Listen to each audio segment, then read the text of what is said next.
guys, welcome back to the interviews in the heavens. From the Stream of Annihilation, I'm Anna Prosser Robinson. I've been here with you before. And of course, you've also seen Mike Mearls today, but we're welcoming for the first time to the interviews Shelly Mazzanoble. Thank you. Is that pronounced correctly? You nailed it. Okay, good. Totally. I've been practicing because You're I'm a huge fangirl from Dragon Talk. Oh, man. Love what you do there. Thank you have a very nice voice. Turning the tables. I now. know. And I was actually really excited to meet you in person because Me I've listened to too. your voice so many times and never gotten to actually And shake I've your been hand. watching you on the stream. Oh, so this whole interview is actually just going to be us complimenting each other. You can sit here, but we're just going to tell You're each just other going to how be in the. wonderful You know what? are. You did all right too, Mike. You're doing all right too. But it's very exciting to be here. Right. At the Stream of Annihilation. I know, and we're here actually with you specifically because you're the brand manager for Avalon Hill. Yes. I would love to talk about Dragon Talk, but we need to focus on that. Of course, know. Mike from the D&D team, as you know. But for the people who may not be familiar, who have just joined us on the Stream of Annihilation, tell us a little bit about Avalon Hill. What is it? So Avalon Hill is a publisher that's been around for decades. Many people might remember them, as a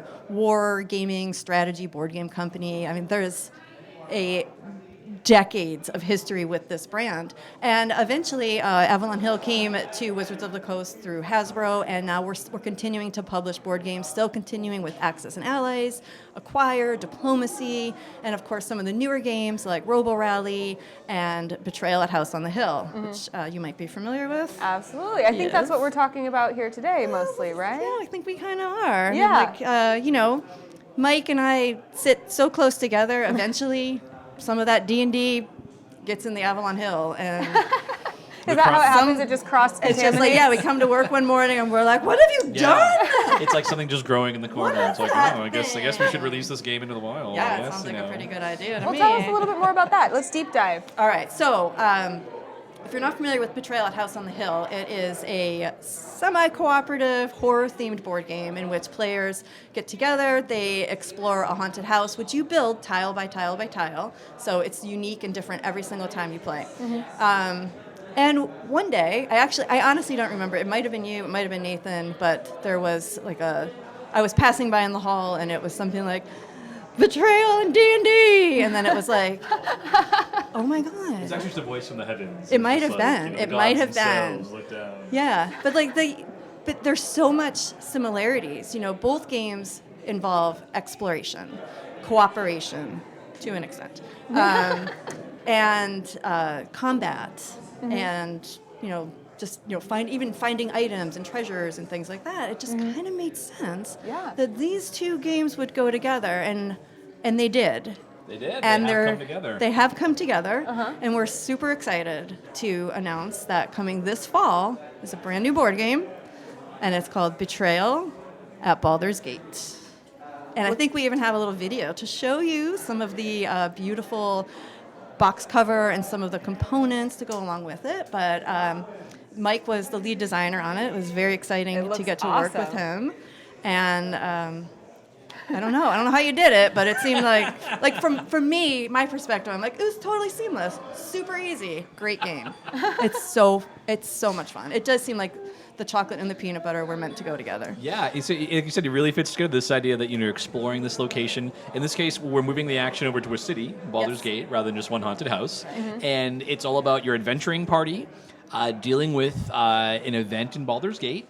Each scenario is different. There's 50 different stories, and how they play out. And we'll kind of talk a little bit more in the details of some of the differences, but it's really about, the fun thing about Betrayal is that betrayal element. Right. So we thought, Baldur's Gate, what better city, the city where Baal, the Lord of Murder, has enacted some of his schemes. What a great place, the sort of hive of scum and villainy that Baldur's Gate is, the perfect place for D&D adventures where you always run the risk that one of the characters might turn against the rest of the party. Right, and then this is that semi-cooperative that you're... It's cooperative to an extent, when you're playing and your party member picks up the Berserker axe and you're like, yes! And then you're like, oh, they might be the traitor.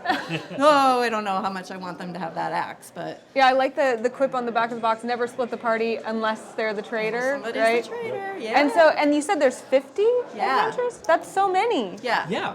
So one of the nice things about working on an existing game like Betrayal House on the Hill is we sort of already know how to make those stories. So really it was just about bringing the D&D flavor to it. Yeah. Right. So one of the things we did, we started with, we just made a list of what are the iconic D&D monsters that we want to feature in the game. Yeah. So a lot of the haunts, that's what the adventures are called in Betrayal. It's a haunt.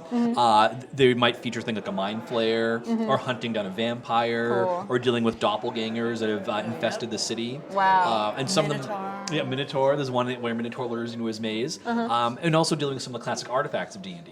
There's one haunt where there's a sphere of annihilation.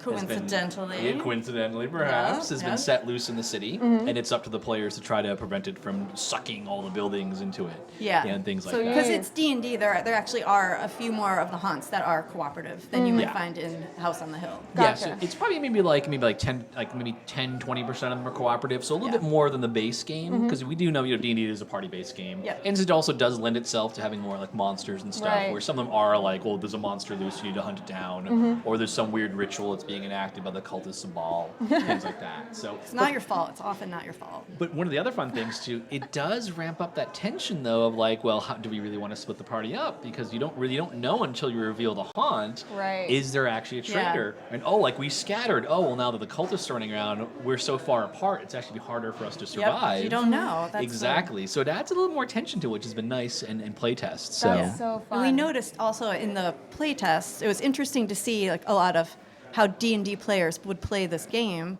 and they split up. Like they would be like, I'm going this way. I'm going to the catacombs. I'm going over here. Like nobody's really sticking together. Really? Like, yeah. I would think that that's ingrained in us. Like I never don't know. ever split the It's party. Like something happened, and of course, because all good adventures start in a tavern. Of course. You do start at the Elf Song Tavern, which is a Perfect. location that's iconic to Baldur's Gate, and from there you have a choice. You can explore the city through buildings or streets, or you can go down to the catacombs. Cool. Yeah, so that's a new twist we have for the game mechanic. In the original game, you're exploring a single house, a mansion. And so now, with the tiles work a bit differently. Before it was you just move from room to room, and there are different floors. And now, if you can move between buildings into the streets, and then the catacombs are a completely different set of tiles that you draw Wow. from. You don't draw from those at all until you actually go down there. Wow. And there's a lot of the mechanics we refer to that, like events.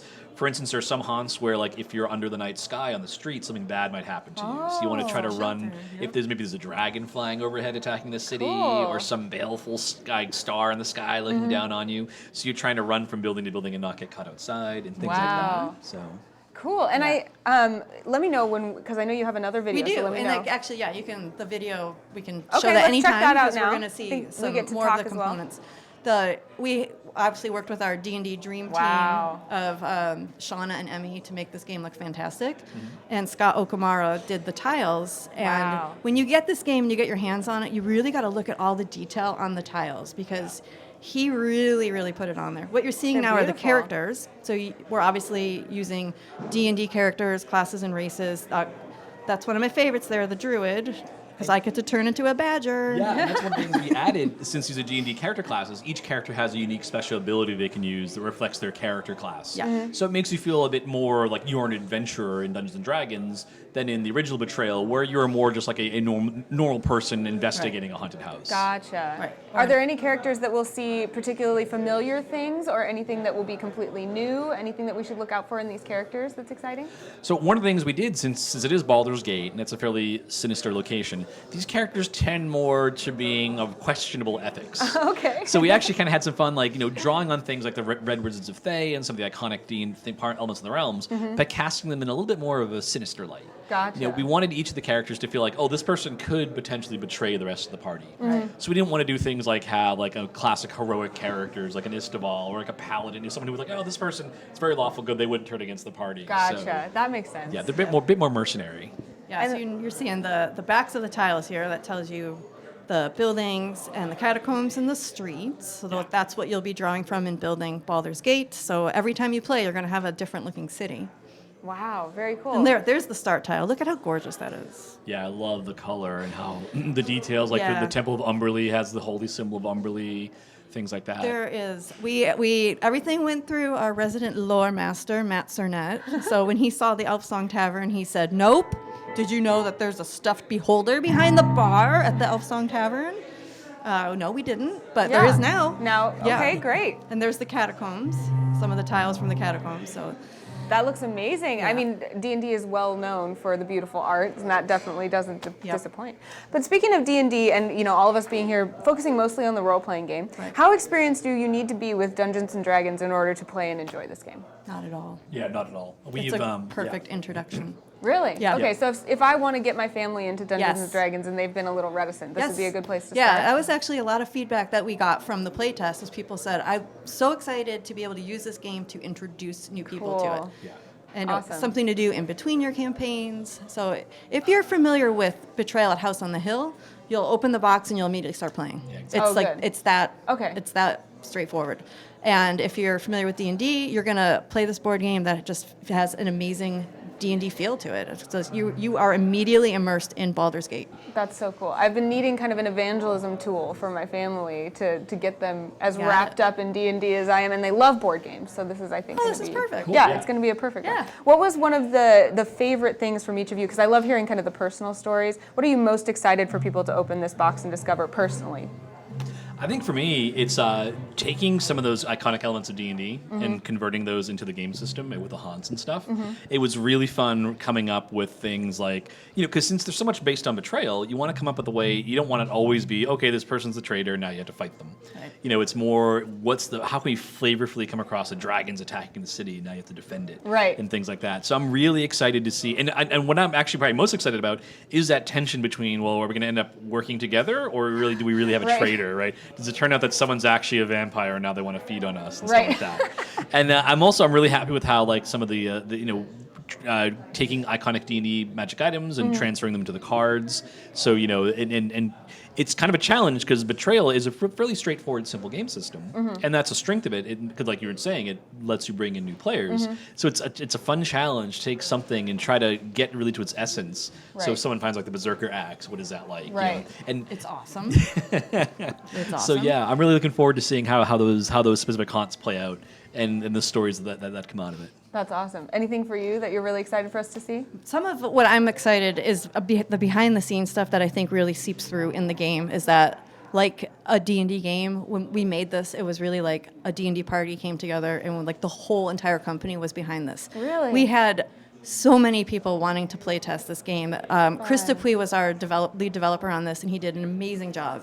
And he sifted through over 500 pieces of feedback forums that people were so thoughtful about everything and just really enthusiastic about seeing these two games that they love come together in such a way. And I loved that just watching the playtest, it was interesting, you probably saw some of this too, is that people immediately started role-playing.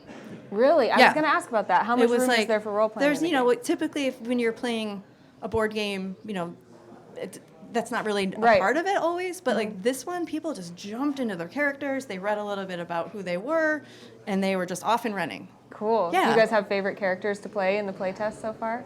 Can you tell us? Normally, I would be drawn to the wizard, like I am in D&D, and there is a wizard and a sorcerer in this game. Great. But I actually loved the druid because I was playing her once as the traitor. I had the berserker axe, and I shapeshifted into a badger, That sounds fantastic. and it was one of the best games ever.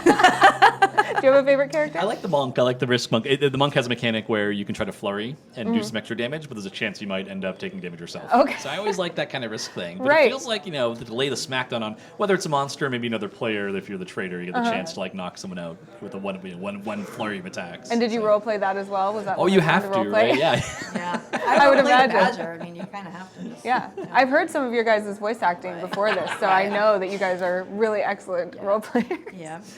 I was thinking about putting you on the spot and asking you to do it for everyone, but I'm waiting. Yeah, right. do you want to do your No, bird impression? I really don't. She has a really good. I tried just now to do Sesame it. Street You bird guys weren't impression. that impressed. Yeah. No, but we are just two people. If you bring it to the masses, you might find that it's actually there's a home for it. Maybe. So let's hear it. Ernie, my pigeons. I can't believe this made me do that. It was really good. I feel like a mind flayer just came in here and took me over. Maybe one did. Like Mearls, I always suspected that. I love voice acting even when it's bad voice acting in D&D because What are you I saying? do bad voice acting. I'm not saying you did bad voice acting. I'm saying I did. But I can always be like, oh no, it's because it's a dialect from Yeah. this town outside of Waterdeep. It's very provincial. Yeah. It's nothing you've ever heard before. That's my accent. So That's what I appreciate. That's why I always try to play not intelligent characters in D&D, because then nobody expects me to like talk to anyone. Exactly. Like, oh. It's perfect. Or like do something wrong. Like I know what to do. My character didn't know. Well, thank you guys so much. Thank you for that beautiful performance, and thank you even more for telling us about this new game. And where can we find it? Where can we get our hands on it? When? All of that. It feels so good to say it out loud. Know, right? Betrayal at Baldurs Gate, October 6th. It is coming. So just in time for Halloween, just in time for the holidays. Perfect. Just and just at game stores, wherever you would normally buy your games? Yep. Awesome. Yep. Great. Thank you guys so much. Thank we you. have lots more D&D coming up and even more interviews. Just to give you a little preview, to close out the show tonight at 8 p.m., we're having a special session run by Dylan Sprouse. But before we even get to that, up next we have High Rollers Uncharted Territory coming up. Oh, that's going to be awesome. So after a brief break, we'll be back with one more interview, so stick around.